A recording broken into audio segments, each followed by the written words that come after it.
Soufflé au chocolat, glace vanille. Un grand classique onctueux à souhait. À déguster avec une crème anglaise ou une glace à la vanille.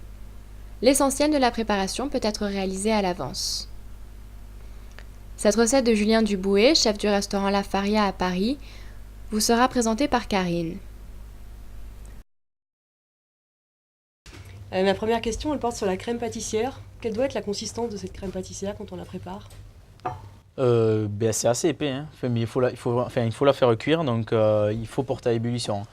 Il faut que donc le lait, forcément, il est porté à ébullition avant de le mélanger avec les œufs.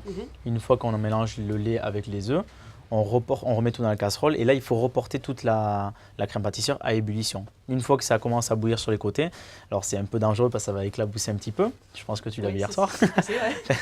Et donc là, dès que ça arrive à ébullition, il faut la sortir et là, on plonge le chocolat directement avec l'armagnac et après on mélange et puis c'est prêt. D'accord. Mais la consistance, c'est quand même assez épais. Oui, c'est assez épais. C'est ça.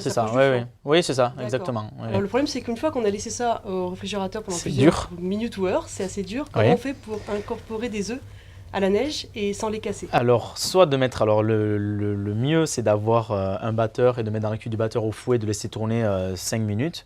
Sinon, il faut mettre de l'huile de coude dans un cul de poule et fouetter très vigoureusement pour redonner une consistance homogène à la crème pâtissière. Et ça casse pas les œufs?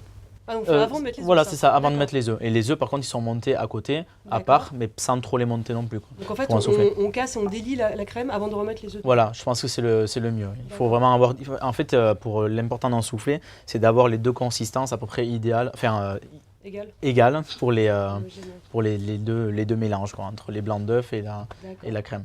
Bon, là, elle est assez épaisse parce que c'est vrai que c'est une recette.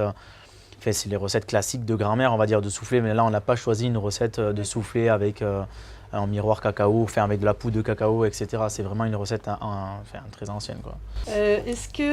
Comment est-ce qu'on remplit son moule à souffler? Si on fait par exemple des moules individuels, on en fait 4 dans des ramequins. Est-ce qu'on remplit à ras-bord? Non, il faut laisser 1 centimètre. 1 centimètre. Ouais.